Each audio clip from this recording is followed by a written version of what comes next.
Hello everyone, it's Lee again. I talked to you all yesterday about the website Duolingo, and today I would like to show you a little bit of that website. This is the main screen, the home screen whenever you log in, and right now it's loaded up with Spanish. And as I said yesterday, it sort of resembles an RPG skill tree. So it goes from the very basic at the top to the advanced at the very bottom, and they're separated into little skill bubbles that you'll fill in gradually. If you happen to be more advanced whenever you first start, you don't have to start at the beginning. You'll be given a placement test, or if you feel like you can skip ahead, there are these checkpoints, and usually this would have a lock symbol on it, and you can click on the lock and advance further that way. So let me show you a few other things. Here are some of the languages that I have in my list. I have Dutch, which I haven't started quite yet. I did a little bit of it, but it's still very hard. Of course, I have German. Irish seemed interesting. Not sure if I'm going to continue with it. Swedish, maybe. It's a very hard language. And Spanish, which is my current goal. And if you want to add a new course, you just click Add New Course. And here are the available courses currently. We have Spanish, French, German, Italian, Portuguese, Dutch, Irish, Danish, Swedish, Hungarian, Turkish, Esperanto, Russian, Ukrainian, Romanian, and Polish. Now, if you've noticed, this text here says hatching 60% done. That means that that language is not quite available yet. Some of these are getting a little bit closer, like Hungarian and Turkish and Esperanto. This is one of my awaited languages. So the ones that are available are the ones that actually have a number of learners next to them, or the ones that say in beta. And in beta means that it's available. You can take the course, but it will likely change over time. Maybe mistakes will be corrected, or things will be added to the courses. But the ones that have been completed are Spanish, French, German, Italian, and Portuguese. And also, you're given some bonuses for being consistent. You have the streak, and if you'll see a graph here on the side here that shows how long you've been maintaining your daily goals. And also you have these points, these lingots as they're called. And you can use the lingots. You get them for every lesson that you complete. You can use these for buying bonuses in the store here, or extra lessons, like the idioms lesson in Spanish and the flirting lesson, which I've already bought. Haven't tried it out, but I'm sure it's fun. And some of these are a little bit new, so I'm not quite sure how some of these work yet. But anyway, you get bonuses that will help you out in the lessons. So now I'm going to show you what the lesson actually looks like.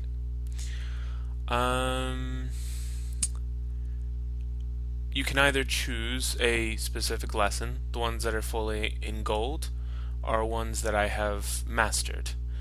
But the ones that still have color to them still have a little bit of progress. This bar here shows me how much progress I have done in that lesson. But instead of picking a specific category, I'm simply going to go to Strength and Skills. This will give me many different questions from my available lessons, and we'll strengthen each accordingly depending on how many questions I can get correct from each category. So we'll go to strengthen skills. Now I'm going to be practicing without the timer.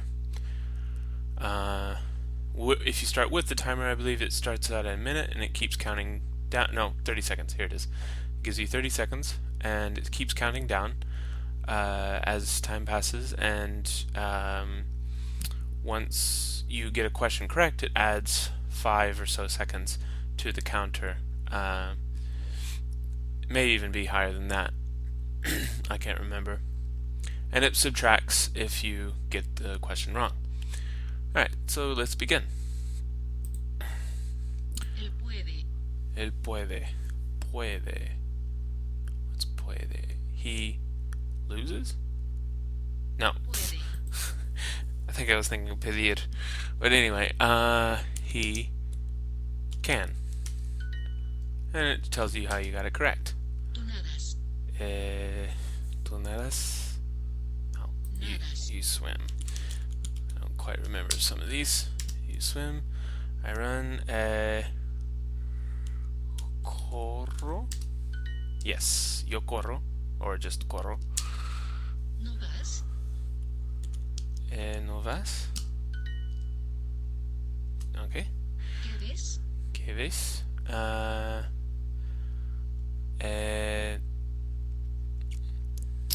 Ves. Oh, what time? Which time? Oh, I misunderstood that one. But anyway, so you're given different categories of questions. You either translate text, or you can give the meaning of a given word. Let's see. We sleep. Nosotros duermen. Oop. Dormimos. I've screwed that up. And it will tell you that you got it incorrect. But here's something cool that you can look at. You can, if there's an obvious mistake with the question, either in the English side or the Spanish side, you can report a problem and submit a possible correction to the error within the text. Or you can go to discuss sentence. If maybe something is unclear or can have multiple answers and you're wondering about your own answer, you can discuss it in the discussion forum here. I'm not going to go through the whole thing, but I just wanted to show you what this looks like.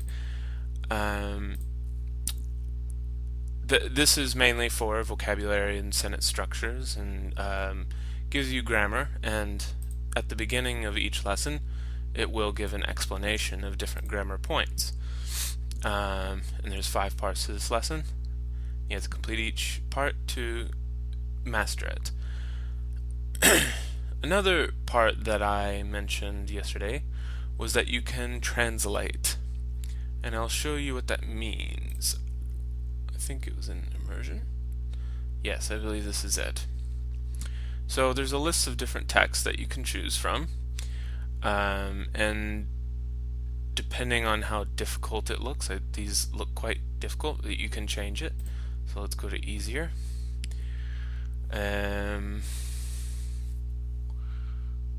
Let's try Harry Potter.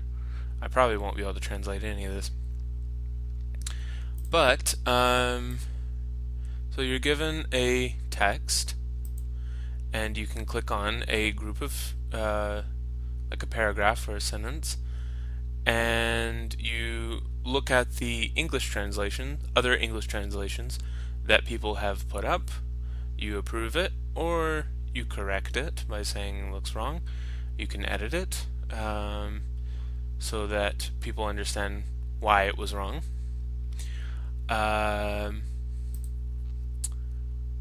Let's see. You can proofread as well. These features are a little bit different from the last time I saw it. Yeah, the translate function. Yeah, you can just go into any text that you want that's available here. Sometimes maybe it won't have a translation available, so you can insert one.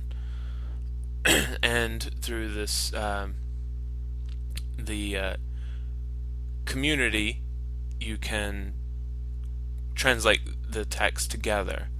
And this, as I mentioned before, is one of the greater goals of Duolingo, to translate the internet. I think that is all. Okay, this shows progress that I've made. And you can also see lists of words and how you're doing on certain words. And you can analyze which ones you need work on the most. This is particularly useful if you want to make flashcards outside of Duolingo and really focus on the words that you're having trouble with. Okay, I think that's all for today. For the explanation about Duolingo. If you have any questions about it, feel free to ask. I use this quite often. It's one of the most useful free language learning resources that I have ever used. So I encourage you to check it out. I'd also like to mention, I of course have my settings from English to a foreign language, but you can also study from other languages into other languages. So you can, in the language course section, you can choose what language you speak, and then a list of languages will appear based on whether or not those courses have been constructed. For example, Japanese. If you're a Japanese speaker, there's an English course available. So I encourage you all to use this as a good tool. It won't get you to fluency necessarily, but it will be a good start. Okay, that's all for today. I hope you enjoyed. Have a good day.